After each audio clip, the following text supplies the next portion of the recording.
Assalamu alaikum. Welcome to Knowledge Zone.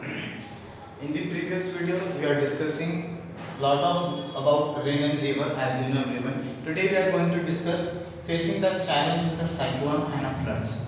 So क्या cyclone और floods आने पे क्या चैलेंजेस, क्या मुश्किलों का सामना करना पड़ता है हमको, आज हमको पढ़ने वाले हैं. So please take out your page number 18 in your readers everyone. Let's start. India has a long coastline and it is frequent faced with disruptive cyclone Bay of Bengal when heavy winds blow from the sea. Heavy rain lash the land and highway make the sea very unsafe. तो actually क्या होता है हमारे पास, हमारा जो India है वो coastal line है, यानी कि ये जो लाइन आपको दिख रही है, ये लाइन जो मैं ड्रॉ कर रहा हूँ हमारे इंडिया का ये साउथर्न पार्ट है, जैसा कि आपको मालूम है. तो ये जो लाइन है, ये लाइन को हम क्या बोलते हैं, कोस्टल लाइन. ओके, जहां पर वाटर क्या होता, टच होता लैंड को. इधर बे ऑफ बंगाल है, इधर भी पूरा वाटर ओशन है, इधर अरेबियन सी, इधर भी पूरा वाटर है, नीचे भी इंडियन ओशन पूरा वाटर है. तो यहाँ पर बे ऑफ बंगाल में, ओके, यहाँ पर बे ऑफ बंगाल में जब साइक्लोन आता है, यानी कि तूफान आता, तूफान आने की वजह से यहाँ के जितने भी कोस्टल एरिया है, यानी कि ये जो यहाँ पर रहते हैं ना, फॉर एग्जांपल यहाँ पर आपको ओडिशा आता, ओके, और आंध्र प्रदेश आता, ओके, फिर आपको तमिलनाडु आता, राइट, और ऐसे ही इधर भी कोस्टल एरिया पे आपको यहाँ पर महाराष्ट्र आता, ओके, फिर इधर क्या आता आपको, कर्नाटक आता, फिर इधर क्या आता आपको, केरला. इस तरह के कोस्टल एरिया पे इस तरह के स्टेट्स हैं हमारे पास इंडिया में. तो बे ऑफ बंगाल की साइड ओडिशा, एपी और तमिलनाडु आता. तो यहाँ पर क्या होता, जब कभी भी साइक्लोन आता या हेवी विंड्स चलते, तेज हवाएं चलती, तो यहाँ के जो एरिया है, यहाँ पर जो रेन पड़ती, यहाँ पर बहुत ज्यादा क्या रहता, अनसेफ रहते. जितने भी कोस्टल एरिया पे लोग रहते बहुत ज्यादा अनसेफ, यानी कि बहुत ज्यादा खतरा में रहते. हर साल ऐसी होता है यहाँ पर, हर साल, जैसा कि प्रीवियस में भी बताया ना आपको कि किस तरह से सेफ साइड रहते थे हम, ओशन से फ्लड्स आए. रिसेंटली केरला में आधे से ज्यादा केरला पूरा फ्लड में डूब चुका है. फिलहाल अभी मुंबई में चल रहा, मुंबई आधे से ज्यादा डूब चुका है महाराष्ट्र की साइड. तो जहां पर कोस्टल एरिया रहता, पानी का एरिया रहता, वो बहुत ज्यादा अनसेफ रहता और डेंजर जोन्स रहते कोस्टल एरियाज, यानी कि ये एरिया. ओके, और साथ ही साथ में क्या बोला आपको, जब कभी भी the high wave make the sea very unsafe, they usually occur between the June and December. The worst cyclone hit the east coast. East बोले तो ये वाली साइड बोलते, ये ईस्ट होता और ये वेस्ट होता, ये ऊपर नॉर्थ होता, ये साउथ होता, जैसा कि आपको मालूम. तो ये ईस्ट कोस्ट में रिसेंटली बहुत बड़ा साइक्लोन आया. कब आया वो ईस्ट कोस्ट में, नवंबर, ओके, नवंबर 1977 में बहुत बड़ा क्या आया यहाँ पर, साइक्लोन आया. क्या है, साइक्लोन. साइक्लोन बोले तो किसको बोलते हैं, तूफान को बोलते हैं. बहुत बड़ा तूफान आया है यहाँ पर 1977 में. When 6 meter high tide wave swept across the village in coastal area. 6 metre की वेव्स है. 6 मीटर बोला आपको मैं, पानी की जो वेव्स होती ना, वेव्स लहर जो पानी की आती, 6 मीटर की थी कहते वो वेव. जो यहाँ पर बे ऑफ बंगाल में 6 मीटर की वेव क्या करी, यहाँ के कोस्टल एरिया से जितने भी गांव थे, इलाके थे, उसके अंदर पूरी वो वेव्स क्या हो गई, इंटर हो गई. इंटर होने की वजह से क्या हुआ, यहाँ पर in cross the village coastal area, killing 9,941 people and least 100 villages were washed away by the cyclone storm and ensuring flood seen from air. It seemed like a sheet of water drawn over the affected area floating into the swirling water. देखो आप इस तरह के हालात हो गए. उन्हें बता रहा, जो 6 मीटर की वेव्स आई 1977 में नवंबर में यहाँ पे ईस्ट में बे ऑफ बंगाल में, तो 9,941 से ज्यादा लोग क्या हो गए, मर गए इसमें, किल्ड. और 100 से ज्यादा, ओके, 100 से ज्यादा उन्हें क्या बता रहा आपको, यहाँ पर विलेजेस वॉश्ड अवे. विलेजेस यानी 100 से ज्यादा विलेज उजड़ गए. ऐसा दिखा के फॉर एग्जांपल एक शीट के जैसा, ठीक है, फॉर एग्जांपल एक एग्जांपल के तौर पे, फॉर एग्जांपल यहाँ पर पूरे ये गाँव है, तो एक्चुअली क्या हुआ, एक बड़ी यहाँ से ये एरिया से क्या हुई, एक वेव आई, क्या आई, वेव आई, वाटर की बड़ी लहर को बोलते, वो लहर क्या करी, पूरा यहाँ के एरिया में इस तरह से वो लहर का पानी पूरा अंदर आया, यहाँ पर कुछ भी नहीं बचा, खाली प्लेन इस तरह से खाली हो गया, इस तरह से वेव आने की वजह से वॉश अवे, पूरे का पूरा ऐसा पानी ऐसा आके पूरे के पूरे गांव के साथ बहा के पूरे 9,941 लोग मर गए। तो सोचो आप कितना बड़ा तूफान नहीं आया था होगा 1977 में। फॉर्मेशन ऑफ साइक्लोन में seem natural over which human being have no control. Cyclone एक ऐसी चीज है जिसके ऊपर इंसानों का कोई कंट्रोल नहीं है। कर सकते हम बारिश को रोक सकते, नहीं रोक सकते, तूफान को रोक सकते, नहीं रोक सकते, नेचुरल है जिसके ऊपर इंसान का कोई कंट्रोल नहीं रहता। तो यहाँ पर however the impact of this disaster are hidden or lessness due to low how our society is organized and prepared। तो हमारे को क्या है, डिजास्टर्स के लिए कुछ ना कुछ खोना पड़ता हर बार, कुछ ना कुछ हमारा गंवाना पड़ता हमारे को, ओके। और उसी के साथ साथ सोसाइटीज क्या करना, ऑर्गेनाइज करना, प्रिपेयर रहना कि भाई कब तूफान आए तो हम कैसा रहना, हमारे हालात कैसे करना, हम कुछ ना कुछ पहले से हमारा प्लान कर लेके रहना।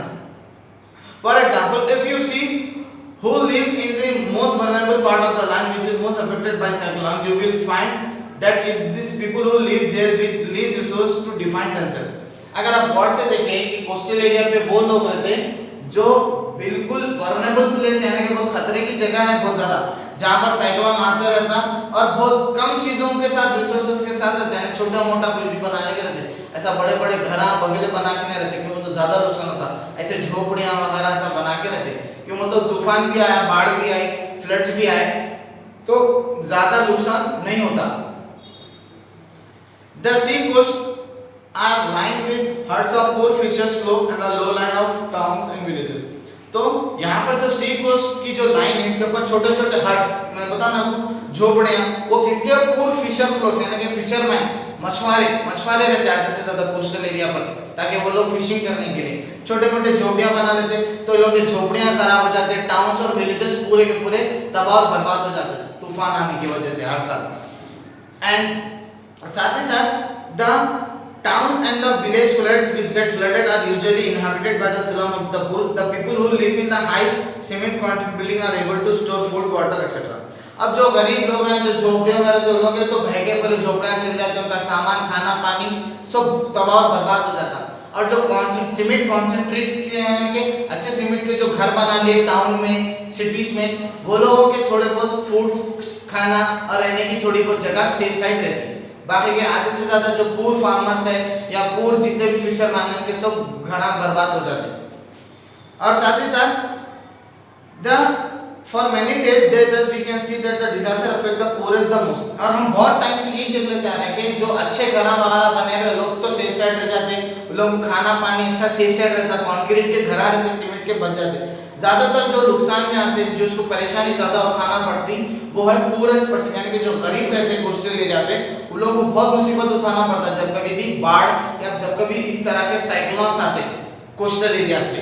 Usually immediate after the flood water readed all sorts of water are polluted and become unsafe for drinking, but the poor are forced to use the polluted water, faced at the risk of several diseases like cholera, dysentery, jaundice etc। अब जैसा ही पानी बाढ़ आ गई, बाढ़ आने की वजह से पूरा खाना पानी सब खराब हो जाता, पूरा पानी भर जाता कितने के दिनों तक, वो बहना, वो फिर से साफ होना एरिया को तो टाइम लगता। तो गरीब लोग क्या करते, पर जैसा वो पानी पूरा आ जाता तो उसके अंदर बहुत सारे केमिकल्स, पूरा पानी पोल्यूटेड हो जाता, गंदा हो जाता पूरा पानी। तो अब जो गरीब है उसको तो मजबूरी, अब पानी की प्यास लगती तो वही पानी पी लेता, तो उसको कोलेरा, जॉन्डिस इस तरह के बीमारियां तक बेचारों को आ जाते। इस तरह के फेसेस, इस तरह के चैलेंजेस को फेस करना पड़ता अगर कोस्टल एरिया पे रहने वालों को। Only those with the source are able to arrange for safe bottle water to drink. जो सेफ थे, जो कंक्रीट हाउसों में थे या जो सिटीज के एरिया में रहते, वो लोगों के पास सेफ वाटर बॉटल सेफ रहते हाउसेस में, वो लोग इजीली ड्रिंक कर ले सकते हैं। बट गरीब क्या करेगा? Since roads are damaged and it's rain heavily bring in relief to the worst affect area is not easy. और तेज बाढ़ आने से पूरे रोड खराब हो जाते, पूरे एरिया तबाह बर्बाद हो जाते और बहुत ज्यादा डैमेजेस का सामना करना पड़ता है, जो कि इजी नहीं है। जो कि बहुत ज्यादा टफ चीज है ऐसा फेस करना इतने बड़े तूफान को। Here people are forced to rely on their own source to save themselves। और यहाँ पे लोग क्या करते हैं, अपने अपने हिसाब के कुछ चीजें रख लेते हैं ताकि वो लोग खा पी के ऐसे तूफानों बाढ़ों में अपना कैसा ना कैसा सरवाइव कर सके। While the immediate damage of the cyclone is also heavy, like losses of life, crops, house property, etc., more important, they will also cause long-term damages। अब जैसा कि immediate damage जो होता सडनली बाढ़ से तूफान से, वो क्या होता सबसे बड़ा, लोगों की जानें चले जाती, जो क्रॉप जो फसल उगाते फार्मर्स वगैरह वो पूरे तबाह बर्बाद हो जाते, कईयों के हाउस प्रॉपर्टीज चले जाते, और सबसे ज्यादा इंपॉर्टेंट तो ये है कि लॉन्ग टर्म डैमेजेस है। पूरी फसल जो एक साल से उगाता उन्हें वो पूरी खराब हो गई तो सोचो आप कितनी तकलीफ नहीं होती। एक घर जो बना पूरा बर्बाद हो गया तो सोचो आप, और लॉन्ग टर्म डैमेज है फिर महीनों सालों लग जाते हैं वो बनाने करने में।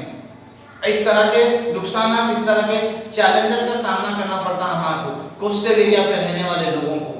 For example the life saving of the most of the food store in the house in the form of food, tool, cattle, small shop, vehicle, boat etcetera net are destroyed. जो एग्जांपल के तौर पे बता रहा, जो life जो save करने के जो चीजें रहते हैं इंपॉर्टेंट, अक्सर तूफानों में गरीब लोगों के क्या खराब हो जाते हैं, स्टोर जो हाउस है वो खराब हो जाते हैं, उसके अंदर उनका खाना, उनके टूल्स, उनके भेड़ बकरियां, कैटल, स्मॉल शॉप दुकानें, व्हीकल, उनके बोट, उनके नेट, फिशरमैन की जो नेट होती वो सब क्या होती, डिस्ट्रॉय हो जाती, तबाह और बर्बाद हो जाती ऐसे तूफान में। To go back to their work they need to buy all this again. फिर से लोगों को, गरीब लोगों को, मछुआरों को काम करने के लिए फिर से नई बोट, नई जाली, नए इक्विपमेंट्स, नए टूल्स फिर से खरीदना पड़ता है लोगों को, डबल नुकसान, समझा। इस तरह के फेसेस करना पड़ता प्रॉब्लम्स को। मेनी फैमिली में लॉस देयर वर्किंग मेंबर्स, आधे से ज्यादा लोग तो अपने फैमिली मेंबर्स को भी खो देते हैं ऐसे तूफानों में। किसी का बच्चा चला गया तो किसी की बहन चले गई, किसी का कोई नहीं मिला तो किसी का कोई नहीं मिला, इस तरह के हालात पैदा हो जाते तूफान आने से। Daily wages worker face loss of the worker for several weeks till normalcy return and therefore loss of livelihood. Farmer too not only face of loss of crop but also permanent damage to their land. बता रहा हूँ और भी जो daily wages यानी कि जो रोजमर्रा की जो कमाई होती थी उन्हें तो बहुत टाइम तक उसको वक्त लग जाता, फिर से नौकरी ढूंढना, फिर से उन्हें अपने घर के हालात अच्छा करना।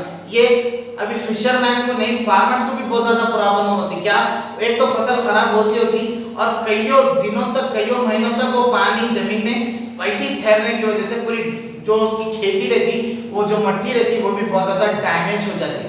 तो इस तरह का फेस करना पड़ता साइक्लोन्स और फ्लड्स जो भी कोस्टल एरियाज के ऊपर रहते, राइट। सो इंशाल्लाह in the next class we are going to discuss last 2 topics from this chapter, okay.